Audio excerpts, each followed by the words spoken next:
இப்போ வாக்கிங் ஆம்பளைங்க மட்டும் தான் போகணுமா என்ன? அப்புறம் எதுக்கு வந்து இப்போ எங்களை மாதிரி பொண்ணுங்களுக்கு 2 கால் இருக்குது, நடக்க தானே இருக்கு அப்படின்னு வந்து இப்போ டக்குன்னு மதி சொல்ல ஷாக் ஆகுறாரு ராகவன். இந்த பக்கம் வந்து அப்படியே லக்ஷ்மி வாயடைச்சு போய் நிற்க, ராகவன் என்னம்மா குரல வசதி பேசுகிற அப்படின்னா, நியாயமாக பேசினா நான் ஏன் குரல வசத்த போகிறேன்? இதெல்லாம் ரொம்ப அநியாயமாக இருக்குது. நடந்து போகும்போது நான் வாக்கிங் போகிறேன்னா ஏன் போகிறேன், எதுக்கு போகிற, கூட ஒருத்தனை கூட்டு போ அப்படிங்கிறீங்க. வாக்கிங் போனதுக்கப்புறம் வந்து பார்த்தா வந்து இவ பேசாமல் ஓடுறா, எல்லாரும் பார்க்குறாங்க, ஷால் போடலை அப்படிங்கிறீங்க. இப்போ யார் நீங்கள் நடக்கும்போது சட்டை போட்டு அப்படி நடக்கிறீங்க, அந்த பக்கம் எதிர்த்தாப்புல உங்கள் ஃப்ரெண்டு ஒருத்தர் வந்தார், அவர் வெறும் பனியனை போட்டு நடந்து வந்துகிட்டு இருந்தார். ஆனால் அதெல்லாம் உங்களுக்கு பிரச்சனையாக தெரியல. நாங்கள் நடக்கிறதுக்கு கம்ஃபர்டபுளாக ஒரு ஷூவை போட்டு ஒரு டிஷர்ட் டாப்ஸை போட்டு நடந்து போகலாம் அப்படின்னா அதுக்கு உடனே உங்களுக்கு குறையா இருக்கா அப்படின்னா, அது எப்படிமா ஆம்பளையும் பொம்பளையும் ஒன்னாயிட முடியுமா அப்படின்னு வந்து முதல்ல இந்த பேச்சை முதல்ல விடுங்க. எத்தனை வருஷம் ஆயிடுச்சு? வருஷம் என்னன்னு தெரியுமா? 1980 2026 இருக்கீங்க. 80லேயே கூட வந்து சூப்பரா வந்து எல்லாரும் வாழ்க்கையில முன்னேற ஆரம்பிச்சிட்டாங்க. அப்பவே பிடி உஷாலாம் 90லாம் வந்து அவங்க ஓடவே ஆரம்பிச்சிட்டாங்க அப்படின்னு இந்த மாதிரி விதண்டாவாதமாக பேசாதமா அப்படின்னு வந்து பேசிட்டு இருக்கும் போது தான் ஷாக் கொடுக்குறாங்க இப்போ மதி. ஸோ மதி இந்த ப்ரெடிக்ஷனில் வந்து பார்த்தீங்க அப்படின்னா வந்து ஓடி முடிச்சு வந்ததுக்கப்புறமா ராகவன் வீட்டுக்கு வந்து பாதியிலே வாக்கிங் போகாமல் வந்துட்டார். வீட்டுக்கு வந்து அப்படியே உட்காந்துருந்து வந்து அப்படியே கோவமாக உட்காந்துருக்காரு. என்னங்க ஆச்சு, அதுக்குள்ளே வந்துட்டீங்க, நீ எப்பயும் ஒரு 3/4 மணி நேரம் நடப்பீங்களே, அதை வச்சு தான் நாங்கள் பால் காய வச்சு காஃபி போடுவோம் அப்படின்னு வந்து பேச, எங்கே நடக்கிறது, போய் கூட ஒருத்தி அனுப்பிவிட்டீங்களே, அவள் வந்து என் மானத்தையே வாங்கிட்டு இருக்கா. இந்த தெருவில் நமக்குன்னு ஒரு பாரம்பரியம் இருக்குது, நம்ம குடும்பத்துக்குன்னு ஒரு பேர் இருக்குது. அவள் பேசாமல் ஓடுறா, எல்லாரும் பார்க்குறாங்க, ஓடிக்கிட்டு இருக்கா. கேட்டால் வந்து அப்பப்போ வாக்கிங் கூட கொஞ்சம் ஜாகிங் போகணும் அப்படின்னு எனக்கே அட்வைஸ் வேற பண்ணுறா. என்ன வயசாயிடுச்சு அவளுக்கு, நேற்று வந்தவ எனக்கு அவமானமாக போச்சு அப்படின்னு சொல்லிக்கிட்டு இருக்கும் போதே முகத்தை தொடச்சிக்கிட்டே உள்ளார வராங்க. இப்போ கரெக்டாக வந்து மதி வரும்பொழுதே மலர் இப்படி ஷாக் ஆகி பார்க்கும் பொழுதே வந்து இப்போ வந்து என்னம்மா இப்படி பேசி எதிர்த்து பேசிட்டு போனேன், போகாதன்னு சொன்னாலும் கேட்கல, போயிட்டு அங்கே போய் வந்து மானத்தை வாங்கியிருக்க அப்படின்னா, நான் என்ன மானத்தை வாங்கினேன் அப்படிங்கிறாங்க. நீ பேசாம ஓடுறியா அப்படின்னா, ஆமாம் அதுக்கு பேர் ஜாகிங், இதுக்கு தான் நான் ஷூவே ஜாகிங் ஷூ போட்டிருக்கேன் அப்படின்னு வந்து சொல்ல. ஒன்று அந்த மாதிரிலாம் உங்கள் வீட்டில் இருந்திருக்கலாமா, உங்கள் வீட்டில் கேட்காம இருந்திருப்பாங்க, எங்கள் வீட்டில் கேட்போம் அப்படின்னா, எங்கள் வீட்டில் உங்கள் வீட்டில் யார் வீட்லையா இருந்தாலும் யாருக்கும் அதை கேட்கறதுக்கு உரிமை இல்லை. எங்கள் அப்பாவே கேட்டதாலும் நான் இதை தான் சொல்லியிருப்பேன். இது என்னோட விருப்பம். நான் ஆரோக்கியமாக இருக்கணும் அப்படின்னா ஆரம்பத்துலேருந்தே நடக்கணும், ஓடணும். அதே மாதிரி வயசானவங்க உடம்பு சரியில்லாதவங்க நடக்கணும்னு இல்லை. உடம்பு சரியில்லாமல் அது வயசானதுக்கப்புறம் வயசு 40-45 வயசுலேயே வந்து அந்த வியாதி இந்த வியாதின்னு வரதுக்கெல்லாம் காரணம் உடல் உழைப்பே இல்லாமல் இருக்கிறது தான்.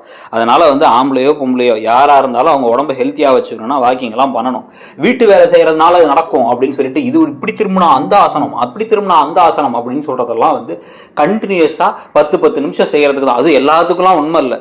எக்ஸசைஸ் பண்ணணும்னா ப்ராப்பராக எக்ஸசைஸ் பண்ணணும், அதுக்குன்னு சில வழிமுறை இருக்குது. வீட்டு வேலையும் அதுதாமா அப்படின்னா, ஏன் ஆம்பளைங்களே அப்புறம் 2 நாள் பாத்திரம் விளக்க சொல்லுங்கள், நாளைக்கு மாமா பாத்திரம் விளக்கட்டும், அதுக்கப்புறம் அந்த அவர் விளக்கட்டும், அப்புறம் இவர் விளக்கட்டும், விளக்குனா அவங்களுக்கும் அந்த ஆசனம்லாம் வந்து அவங்களுக்கு உடம்பெல்லாம் அப்படியே வந்து நல்லா சரியாயிடும்ல அப்படின்னு வந்து பேச, ரொம்ப அதிகமாக பேசுகிறம்மா நீ அப்படின்னு வந்து இப்போ லக்ஷ்மி சொல்லிக்கிட்டு இருக்காங்க. சொல்லிகிட்டு இருக்கும் பொழுது இந்த பாருங்க, இந்த வீட்டிலே அதிகமாக உழைக்கிறது யாருன்னு நினைக்கிறீங்க? இப்போ நீங்கள் வந்து முன்னாடி எல்லாத்துக்கும் சமைச்சு போட்டிருப்பீங்க, 5 பிள்ளைங்க அப்படின்னா எல்லாத்துக்கும் வந்து சமைச்செல்லாம் போட்டிருப்பீங்க. எப்போ இவங்க வீட்டுக்கு வந்தாங்களோ அப்போ இருந்து இவங்க தான் சமைக்கிறாங்கன்னு அந்த வீட்டில் வந்து தெரியுது. காலையில் 4:30-5 மணிக்கு எந்திரிக்கிறாங்க, எல்லா சமையலையும் இவங்க தான் பார்த்துக்கிறாங்க. அதுக்கப்புறம் அத்தனை பேத்துக்கும் பிடிச்ச மாதிரி டிசைனாக டைப்பாக வந்து எல்லாத்தையும் சமைச்சு போட்டுக்கிட்டு இருக்காங்க. இவ்வளோத்தையும் பண்ணுற அவங்க, ஆனால் அவங்களுக்கு வந்து ஒரு முட்டை சாப்பிட்றதுக்கு பிரச்சனையாக இருக்குது இந்த வீட்டில். அன்றைக்கி 10 முட்டை இருக்குது அப்படின்னா மற்றவங்களுக்குலாம் ஆளுக்கு ஒரு முட்டைன்னு கணக்கு சொல்கிறீங்க. 2 முட்டை, இவருக்கு 1 முட்டை, அவருக்கு 4 முட்டைன்னு கணக்கு பேசுகிறீங்க. ஆனால் இவங்களுக்கு முட்டை இல்லைங்க, கேட்டா வீட்டில் தான் இருக்காங்கங்கிறீங்க. ஆனால் இதை செய்யறதும் அவங்க தான், இதுக்கு உழைக்கிறதும் அவங்க தான், அதிகமாக கஷ்டப்படுறதும் அவங்க தான். எல்லாத்துக்கும் முன்னாடி அவங்க தான் எந்திரிக்கிறாங்க. எல்லாரும் தூங்கினதுக்கு அப்புறம் அவங்க மட்டும் தான் முழிச்சிருக்காங்க.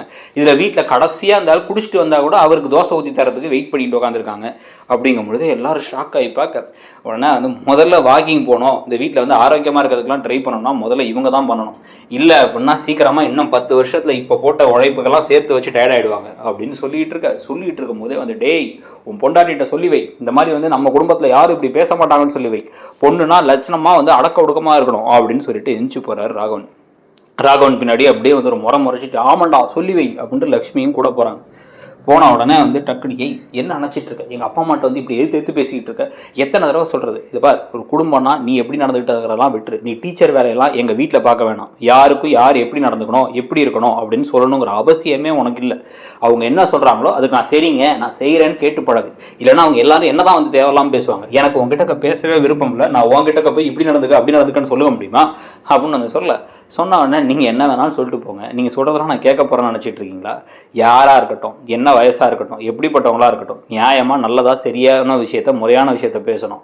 சும்மா வந்து பொண்ணுனா இதை பண்ணக்கூடாது, ஆம்பளைனா என்ன வேணாலும் பண்ணலாம், என்ன வேணாலும் சாப்பிடலாம் அப்படின்னு பேசுறதெல்லாம் சரி கிடையாது அப்படின்னு வந்து சொல்லிட்டு இப்படியே ஏதாவது பேசிக்கிட்டு இருந்தீங்க அப்படின்னா வந்து நான் எதை பற்றி யோசிக்கவே மாட்டேன். நான் அந்த விஷயத்தை செஞ்சுட்டு போயிட்டே இருப்பேன். செய்யறது தப்பாக இருந்தால் நான் யாராக இருந்தாலும் கேட்பேன். அது எங்கள் அப்பாவாக இருந்தாலும் சரி, உங்கள் அப்பாவாக இருந்தாலும் சரி அப்படின்னு வந்து வேகமாக குளிக்க போயிடுறாங்க. இப்போ மதி குளிக்க போனேன், எல்லாம் ஷாக் ஆகிட்டு வந்து என்ன நினச்சிட்டு இருக்காவ அப்படின்னு எல்லாம் மாற்றி மாற்றி அங்கே தசு புசுன்னு பேசிகிட்டு இருக்கும் போதே கிளம்பி வந்துட்டு டக்கு நானே எனக்கு ட்ரெஸ் இது நான் அதை பேக் பண்ணிக்கிறேன், சாரிக்கா உங்களுக்கு தான் நான் பெருசாக ஹெல்ப் பண்ண முடியல, நைட் டின்னருக்கு ஹெல்ப் பண்ணுறேன் அப்படின்ட்டு மலர்கிட்ட சொல்லிட்டு சாப்பாடெல்லாம் பேக் பண்ண. மலர் அப்படியே ஷாக் ஆகி பார்க்குறாங்க.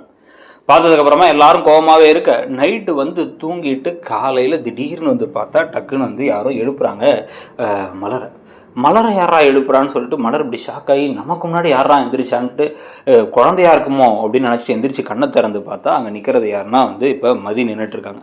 எந்திச்சு வாங்க கிளம்பலாம் அப்படிங்கிறாங்க. எங்கே கிளம்பலாம் அப்படின்னா வாக்கிங் தான். வாக்கிங்கா? வாக்கிங் போனால் வீட்டு வேலையை யார் பார்க்கறது? உங்களுக்காக தான் இன்னும் அரை மணி நேரம் முன்னாடியே எந்திரிச்சிட்டேன். நீங்கள் எப்படியும் வந்து அந்த டைமுக்கு அப்புறம் தானே வீட்டு வேலையை பார்க்க போகிறேன். நீங்கள் இப்போ அரை மணி நேரம் முன்னாடி எந்திரிச்சு உங்களுக்குன்னு கொஞ்சம் நேரம் ஸ்பெண்ட் பண்ணுங்க, தப்பு இல்லை, வாங்க அப்படின்னு கூப்பிட்டு போக. அப்பதான் லட்சுமி அப்படியே வந்து முகத்தை திறந்து முகத்தை கழுவிட்டு கதவை திறந்து வராங்க. இவங்க 2 பேர் நிக்கிறத பார்த்தோன்னே ஷாக் ஆகிட்டாங்க. உடனே நீ எங்கே கிளம்பிட்ட, இவளையே நம்ம போகக்கூடாதுன்னு சொல்லிக்கிட்டு இருக்கோம் அப்படின்னா ஏன் போகக்கூடாது, நாங்கள் வாக்கிங் போக போகிறோம். இந்த மாமாவே என்ன எந்திரிக்கல, அவர் எந்திரிக்கட்டும், உங்களுக்கு துணைக்கு ஒரு ஆள் தானே கூப்பிட்டு போனோம், நீங்கள் நாங்கள் 2 பேர் நடந்து போகிறோம், வேணா நீங்களும் வரதுன்னா சொல்லுங்கள், நீங்களும் வாங்க சேர்ந்து நடந்து போகலாம் அப்படின்னு. நான்லாம் வரல, எதாக இருந்தாலும் மலர் மாமாட்ட கேட்டுட்டு போ அப்படின்னா வந்து மாமாட்ட இதுக்கே கேட்கணும், அவங்க கால் தான் நடக்குது, அவர் காலில் நடக்க போகிறாங்க அப்படின்ட்டு வாங்க காப்பலாம் அப்படின்னு கூப்பிடு. மலர் அப்படியே முடிக்க, உங்களுக்கு ஆரோக்கியமாக இருக்கணுமா வேணாமா, உங்கள் பிள்ளைங்களுக்குலாம் வந்து வயசானதுக்கப்புறமும் நீங்கள் ஆரோக்கியமாக இருக்கணும் வேணாமா, இப்பவே முட்டி வலி அப்புறம் கால் வலி அப்படின்னு இருக்கணுமா அப்படின்னு வந்து கேட்ட உடனே ஷாக் ஆகி இந்த வரேன் அப்படின்ட்டு மலரும் போயிட்டாங்க. அத்தை நான் போயிட்டு வந்தேன், அத்தை ஒரு அரை மணி நேரம் தான், நான் எப்படி சீக்கிரமா எந்திரிச்சிட்டேன்ல, வந்து தான் வீட்டு வேலையை செய்வேன் அப்படின்னு கிளம்பிட்டாங்க. லக்ஷ்மிக்கு அடை பாவி, இவ வந்ததுக்கு அப்புறம் நமக்கு மரியாதை இல்லாமல் போயிடுச்சு அப்படின்னு லக்ஷ்மி முடிச்சுக்கிட்டு இருக்க.